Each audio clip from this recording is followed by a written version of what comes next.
Response video to the girl I call California. It's not really her name, of course, but anyway, from Stickam. So she wants to do the free will thing. I know, bro, run away. So yeah, if you're not interested, you know, cuddle off.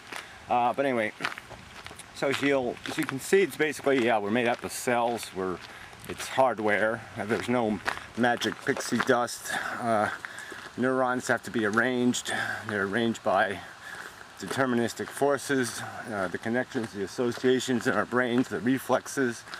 This is all wired by our conditioning, by our environmental circumstances, combined with whatever disposition we bring to the table. And, you know, I guess I'll just add the point that, you know, we basically can take credit for the other people we see in the world because we've kind of made them. And they can take credit for you. So, you know, I'm Nick's fault, and Nick is my fault. You know, I made Nick, so I'll take credit for Nick, and he made me, so that's his liability. And that's kind of, it's that kind of reality, sort of metaphorically, but in actuality, that's sort of our reality. We really can't take credit for who we are or what we are. And California would argue, I think, that we also can't be blamed for what we are then. And it just kind of depends on how you want to use the word blame.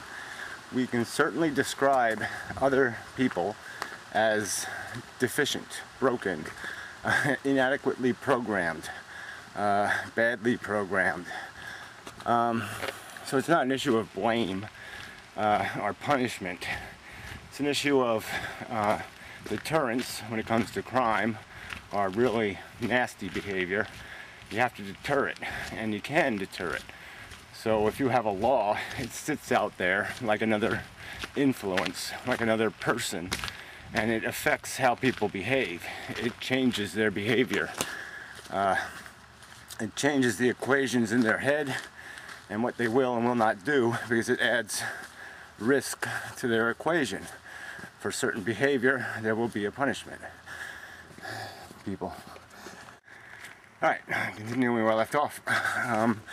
So, yeah, it's not about punishment, it's about deterrence, it's about creating things that'll, in the real world, that will become perceptions, and those perceptions will change people's behavior.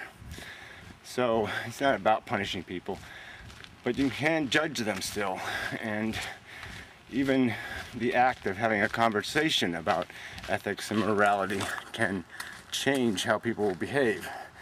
So, for example, there's some really basic things people should know. You know, that other people can be harmed, and that you don't have a right to harm them.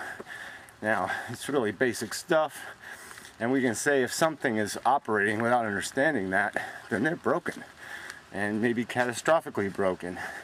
And maybe society shouldn't tolerate their participation in society.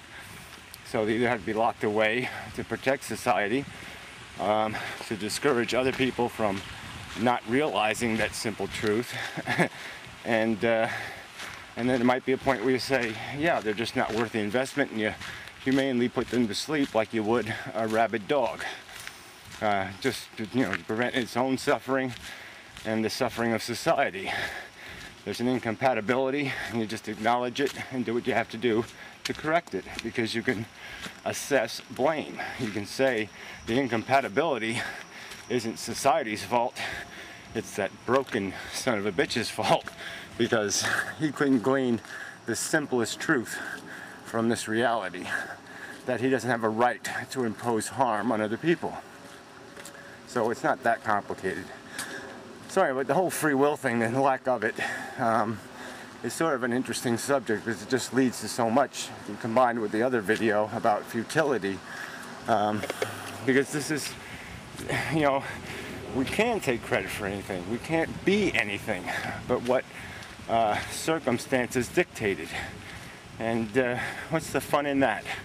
You know, what's the fun in just acting out a part in a dopey play?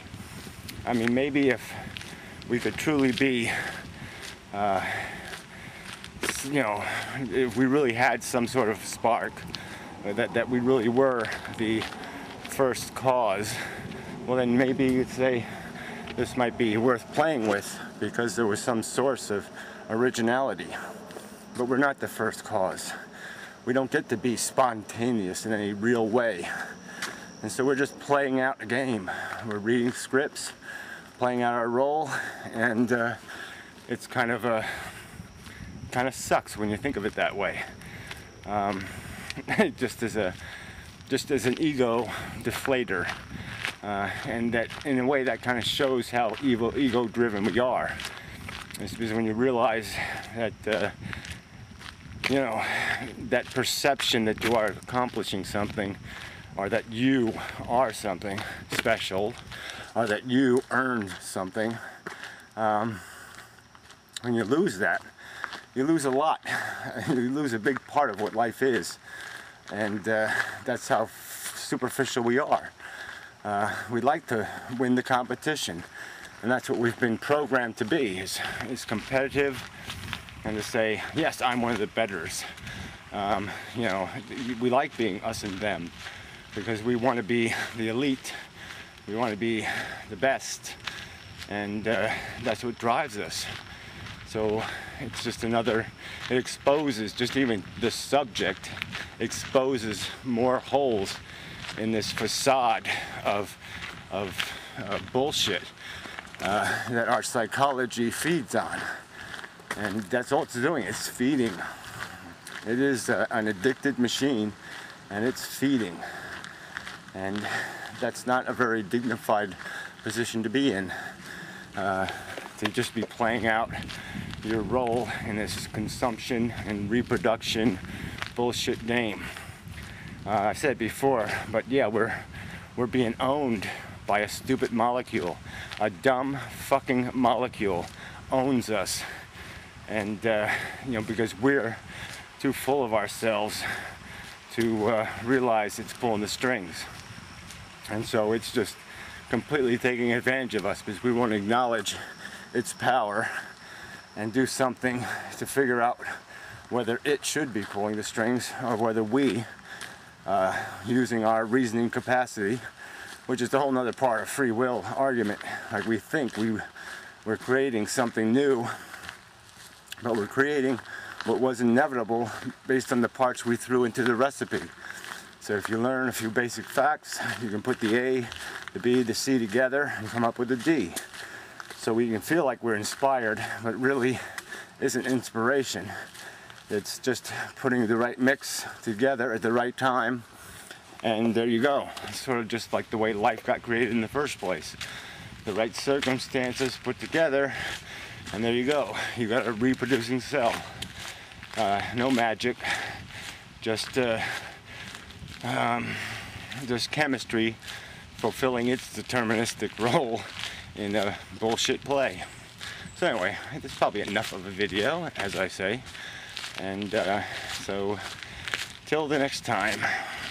It's a good subject. I mean, I know people, you know, groan, but thinking about your psychology and what makes you tick, there's philosophy in doing that. There is some objective science. There is some insight to, you know, new memes and realities to discover through that process. Okay, probably enough said now. Sure. Yeah, maybe. Anyway, till next time.